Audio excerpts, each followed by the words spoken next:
Dear Patriots, before the news starts, please subscribe to our patriotic channel by clicking the subscribe button. Give us a thumbs up to this video. Don't forget to leave your opinion below in the comments section. Share the news on Facebook and Twitter so your friends see it.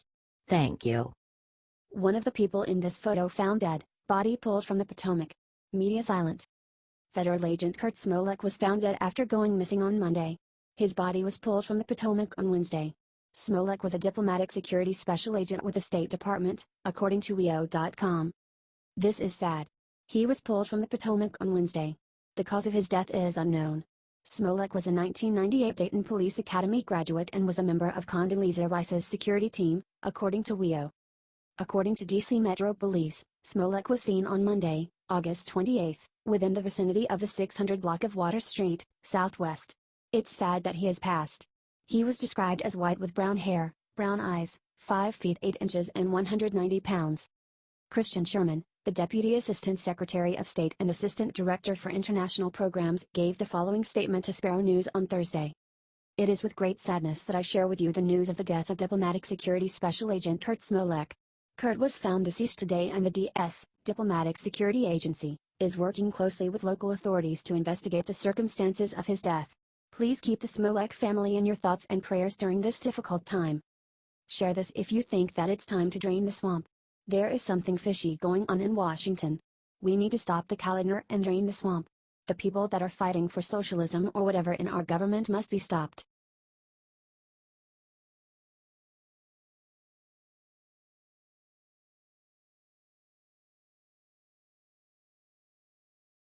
This morning Trump said the one thing that Comey and Hillary didn't want getting out. President Trump slammed the rigged system following the twisted reports that former FBI Director James Comey began drafting an exoneration statement for Hillary Clinton before he had ever interviewed her, says Fox News. This is the scandal of the century. Where is the lying media? Where are they? They covered every play-by-play of the Russian conspiracy theory against Trump, but they haven't touched this one at all.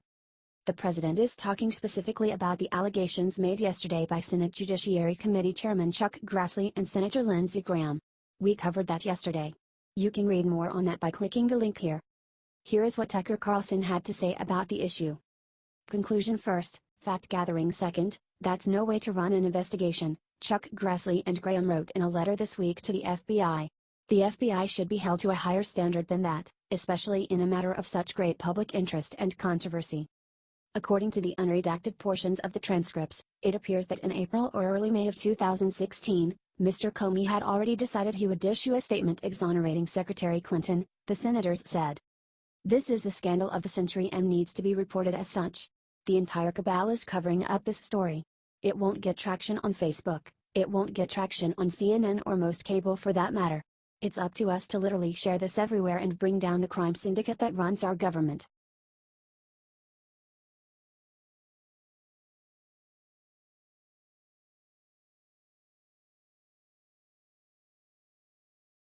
Right after left claimed Mattis' turn on Trump, Mattis stuck them down with just one sentence. The media has been trying to pick a fight between President Trump and Secretary James Mattis since the beginning because they know Mattis is a great military leader and he and Trump are very close. This week alone they tried to say Mattis contradicted Trump when he said diplomatic options were never off the table. Earlier that day Trump said talk with North Korea was over. The media left out one huge piece though. Mattis said he never contradicted Trump and the US is not talking to North Korea right now. Mattis fired back at the nosy reporters on Wednesday who wanted to know why he turned on Trump with something fierce. I was asked if there were any diplomatic efforts left, and I said, of course. Diplomatic can include economic sanctions, United Nations, not just talking. It didn't contradict anything the president said. We're not talking to the North Koreans right now. Even better, when the reporter said Mattis' statement was widely interpreted to contradict Trump, Mattis hit back with, then it was widely misinterpreted. So it looks like it was actually the media and not Trump who were trying to force us into a war with North Korea while also tearing apart the White House. They should be ashamed. This right here is just another example of why President Trump trusted the military to Secretary Mattis in the first place. Mattis stands by the president and the president trusts his decision-making. It's that simple. Let's help rectify this nasty smear campaign by getting this shared to all Republicans and show Mattis and Trump stand together completely.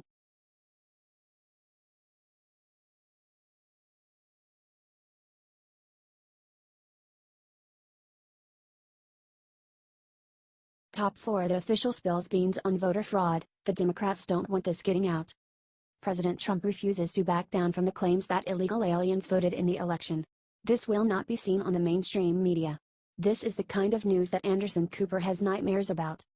What you are about to read will kill the liberal narrative.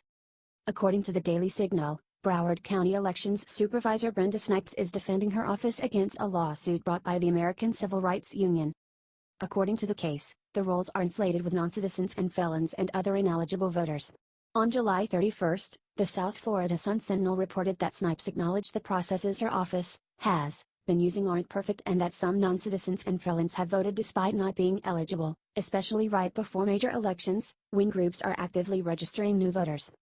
She then said that the statement was blown out of proportion. Snipes is an ally of Hillary Clinton and met with her during the election, says the Miami Herald. The mainstream media will not show this. Share this everywhere and comment Trump was right below this. Together we can beat them.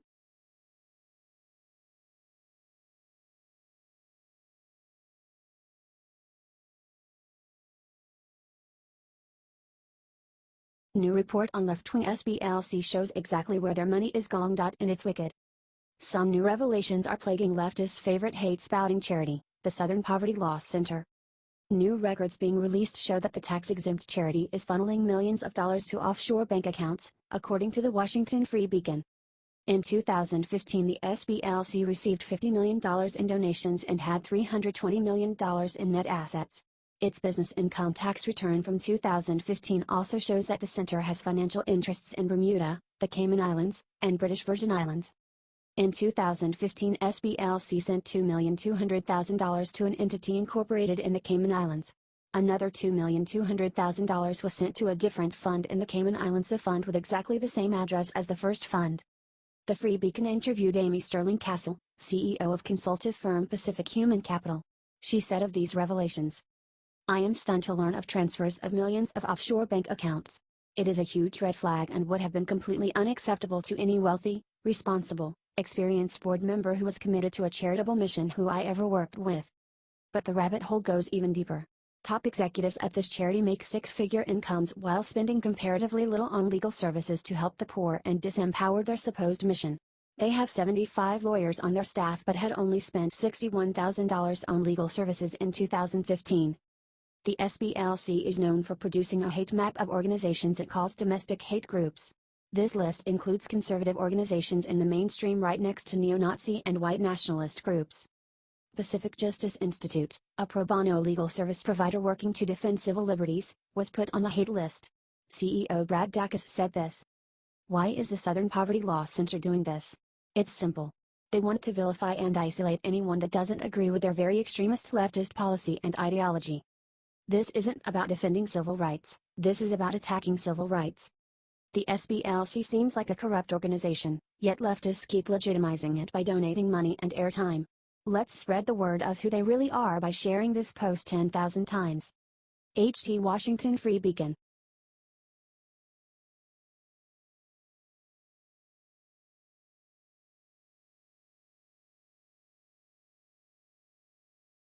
While everyone was watching Trump, no one noticed Melania's incredible offer to all victims of Harvey.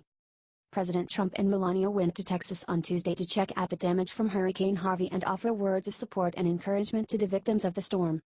President Trump gave a rousing speech detailing how the federal government is doing the utmost to help the disaster, working with state and local authorities to make aid as effective as possible. Less publicized was Melania Trump's statement about the event, a sensitive piece in which she offered to do anything she could to help those in need after Harvey. The effects of Hurricane Harvey will be felt in Texas, Louisiana, and other parts of the country for many months and years to come. So far, 1.7 million people are under orders to evacuate their homes, and, as the floodwater in Houston rises, sadly, so will the number of evacuees. I want to be able to offer my help and support in the most productive way possible, not through just words, but also action. What I found to be the most profound during the visit was not only the strength and resilience of the people of Texas, but the compassion and sense of community that has taken over the state. My thoughts and prayers continue to be with the people of Texas and Louisiana. The media must have written 10,000 stories about the shoes Melania wore on her way to Texas, but seems not care as much about her beautiful words of support and compassion to those in need. Let's combat the haters and spread her message far and wide. HT Washington Examiner.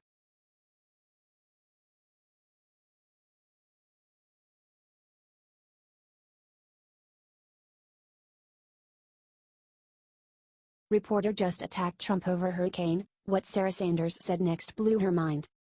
President Donald Trump is joining a list of celebrities that have pledged to donate money to Hurricane Harvey. White House press secretary announced it today during the press briefing. "I'm happy to tell you that he has said he would like to join in effort," Sanders told reporters.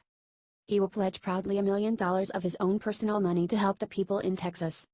Reporters then asked if the money would come from the Trump Foundation or the Trump Organization. Sanders said he is personally going to give the money, adding, "I don't know the legal part of that exactly." He said his personal money. She then told the reporters that Trump wanted the journalists in this room because you are very good at research and are doing a lot of reporting to tell the president which organizations would be best to give money to you. That's how our president does it. He is shutting down the haters. Share this if you think it's time to make this country great again. Say a prayer for Texas below and get this article out there.